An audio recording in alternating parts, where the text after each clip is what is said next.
this is just really awful to talk about, but it kind of is what it is if we're going to tell the story of Rick Rude. He died in Alpharetta, Georgia, which is a suburb of Atlanta. He had moved there, of course, when he started working with WCW, because prior to that, he had spent years and years in Tampa. He had just bought 20 acres in Rome, Georgia, and started construction of a new house. His wife was only 33 years old when he passed away.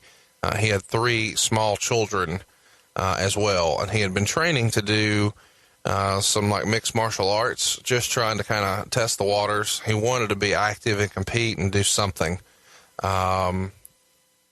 Unfortunately, though, he passes away on April 20th of 1999 of an apparent heart attack. He was rushed to the North Fulton Medical Center, and it's just weird to talk about all these guys, man, and you don't really know exactly what happens, but at the time there were lots of rumor and innuendo that he had died of a possible drug overdose, and those rumors came out because they found empty prescription pill bottles near his bed.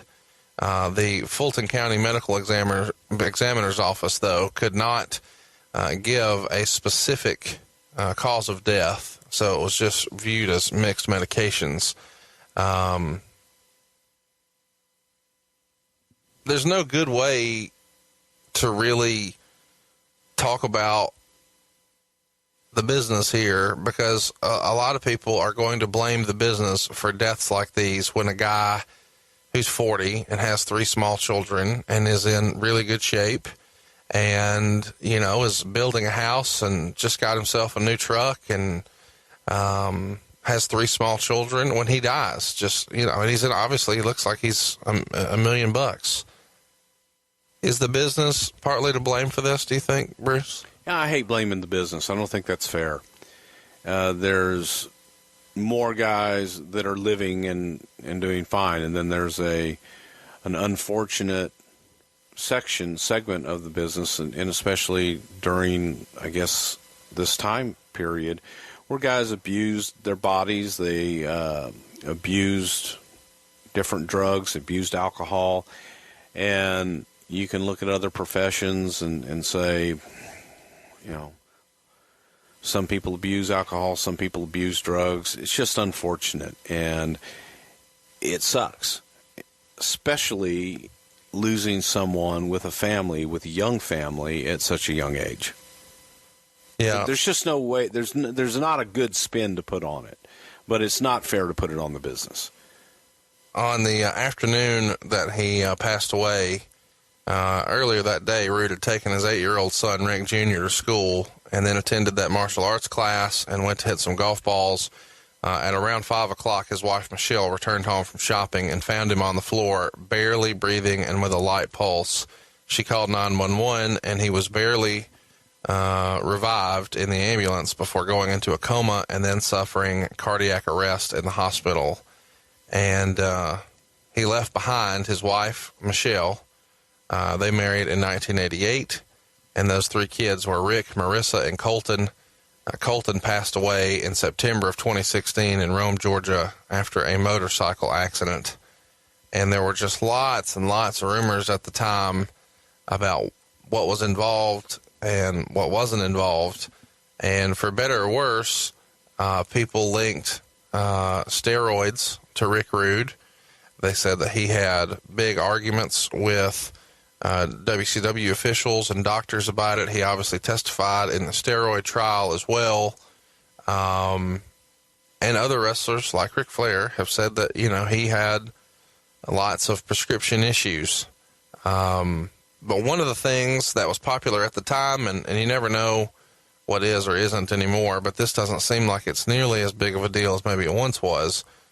But it's been reported that at that era of WCW, lots of guys were using a drug called GHB. And there may be people who aren't super familiar with what that is. Bruce, can you kind of catch us up on what GHB is? GHB is chemical GABA hydroxybutyrate, I believe is how you say it.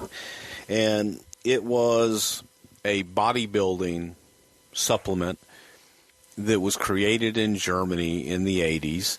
It was very big internationally, especially in Germany. The bodybuilders took it to help cut water weight and cut up their bodies.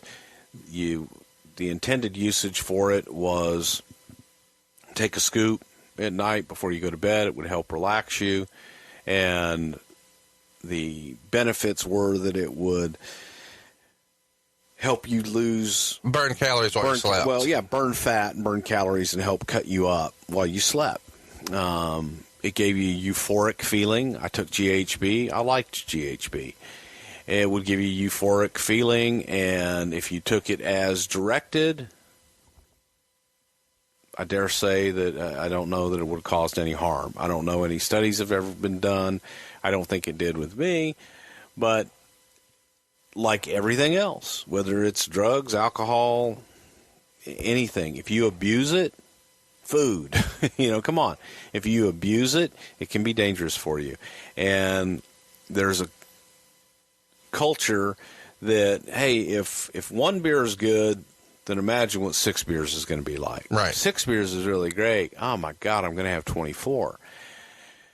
And it's the same thing with drugs. It's the same thing with anything that makes you feel, that alters your feeling. So if one's good, 20 must be great. And guys started to use it and abuse it. By the 90s, they had regulated this drug so much more because people were making the stuff in their bathtubs, and people were using floor cleaner and industrial floor cleaner. Imagine that. Drinking a cap full of floor cleaner to get a high. It got to be that crazy because it had this GABA hydroxybutyrate in it. And there was a lot of abuse and just a lot of usage, not just in wrestling. It was, man, I had a few baseball player friends that said it was absolutely the rage in Major League Baseball amongst the guys.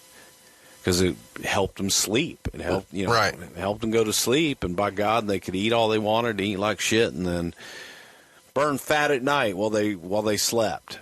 So it wasn't just a wrestling problem. In addition to that, it became the date rape drug, where guys would slip it to girls in bars, and the girl wouldn't have any recollection. They'd black out, not have any recollection of what happened, and that's where the whole date rape thing came in. So not a real good supplement. I think its initial intent was valid and had some merits, but anytime you abuse something, and it can become dangerous. His friends, when he passed away, had named 2 particular steroids that he used, parabolin and primobolin, that he was heavily into. I probably butchered the pronunciation there. My apologies. You and I are both big steroid guys. Oh, for sure. Yeah. There's lots of rumor and innuendo about Rude's passing away. And this feels really weird to talk about, but I got hit with this dozens of times, so I'm going to ask, and you're probably going to say it's ridiculous. Have you heard specifically anything about the Honky Tonk Man and his theory here? No. Allegedly, somewhere Honky Tonk Man did an interview or a shoot interview and was asked how Rick Rude died. And Honky said that Rude thought he could cure his erectile dysfunction by injecting Viagra directly into himself, into his penis. And this apparently caused an infection, which resulted in an amputation. And he believed Rude killed himself. And as silly as that sounds, Kurt Hennig wrote a letter to his friend that was made public, and he was adamant Rude did not kill himself. And when there's these empty prescription bottles near him and he dies so young, people start to say, oh, maybe he killed himself. And at one time before he died, there were rumors that Rude had testicular cancer, which Meltzer says was not the case. But he did have a recurring medical problem due to complications in that area from a steroid shot taken in the early 90s while on a WCW tour of England. So there's lots of rumor and innuendo that he had an issue down there, and that is what got some of this suicide talk percolating. I think it all sounds extremely silly to me. And from what I know of Rick Rude, he was not the type of guy that would even consider suicide. Have you ever heard anything as silly as guys injecting Viagra into their penis? No. I know that I've never heard of a guy taking a steroid shot down there either. Can you imagine doing that? No. But I do know that adult film stars, before Viagra was around, would give themselves a shot in the Peter. So I'm in the loop on that, and I don't know how to pronounce the thing, but it's like Caverjacked or Caverjacked or something like that. I only know that from an old Ron Jeremy documentary, which is kind of funny if you haven't seen it. But catch me up on this theory. Had you ever heard this before? No. This is all brand new information to you? Yes. So you're going to chalk this up as bullshit, rumor, and innuendo? A lot of rumor and innuendo. Okay. I mean, I spoke with Rick's wife the day after she found him, and she had indicated the prescription bottles and just the fear that due to injuries, and I guess he had been in an automobile accident recently. Yeah, a couple weeks before. That he might have just overdone it and be an accidental overdose. But to think that Rude would have left his kids and left his wife, that just wasn't in his makeup. Yeah. I don't believe it. Michelle Rude was quoted in The Observer as saying, "Vince always treated my husband very well. He goes by talent. Some other promoters didn't go by talent. Rick spoke what he felt. A lot of promoters didn't like that. Vince respected that and understood that. Others didn't and held it against him." So I want to kind of ask you, what do you think Rick's legacy in wrestling is today? I think his legacy is and will always be, the only guy to be on Raw and Nitro on the same night. And out of everything that he's done, the matches with Jake, the matches with Warrior, for me, he made the Ultimate Warrior. I Stuff agree. with Sting, that his legacy, what people are mainly going to remember is that's the guy that appeared on both Nitro and Raw live in the same night. Isn't that a shame, though? Because he was capable of so much more, and it was taken away from him.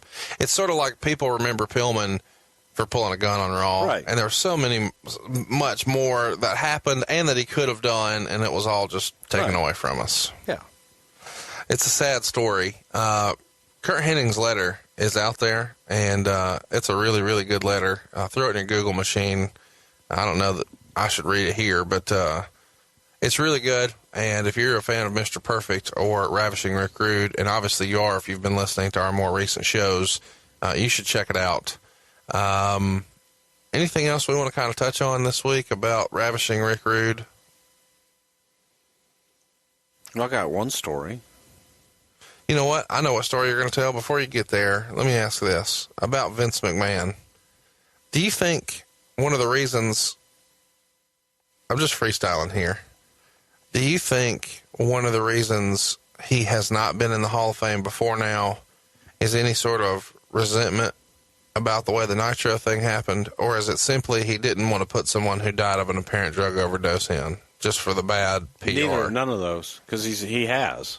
I mean, well, but why did it take so long to get Rude in? I mean, he's put Perfect in. He's put Big Boss Man in. There's a lot of guys that he has. I don't know. I really don't know. Look, you can't. Again, that's an exercise in really trying to apply logic to an illogical situation. When guys go in, you win who and how. Yeah, just frustrating. We have lots of requests about wanting to talk about that selection process, but you can't apply any logic to it, so there's nothing to really talk about. Right? Unfortunately, there's not. It's whatever is in the mind of Vince and Kevin Dunn at the time. Okay. And it's crazy, and there isn't a rhyme or reason. I'm sure that in Vince's head there is. Sure. But from having, going to a lot of us and getting our suggestions and our input, and then almost you could take the ballot, let's call them ballots, because they would ask certain people, hey, give me a list of 10 people that should be in the Hall of Fame this year. And if you were to calculate that, and you were to look at it and read and calculate it, I would dare say each year, and I have no idea how they do it now or what that process is. But back when I used to see everything, that out of the submitted ballots, that maybe 5% made it in. Oh wow! In that time frame when they were looking to submit ballots, just total. Some names would go in every single time and just get ignored. Like Macho Man, Howard Finkel. There were a lot of Dusty that just for unknown reasons, you'd ask and not the right time. If not now, then when? When the fuck is the right time? And Freebirds, just the list goes on and on of without any real plausible explanation or rhyme or reason as to how that process is done, and it can be frustrating. I can only imagine the fans' frustration. Imagine if they did a fan ballot, kind of like they do. I guess they do with baseball. I don't know how the hell they do that. But what if you did a fan ballot? Yeah.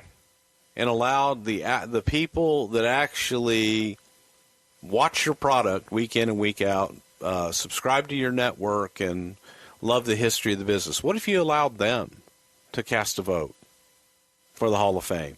I think you would have a much different Hall of Fame picture. Bruno forever. Yeah. Warrior forever. Savage forever. Honky Tonk Man forever.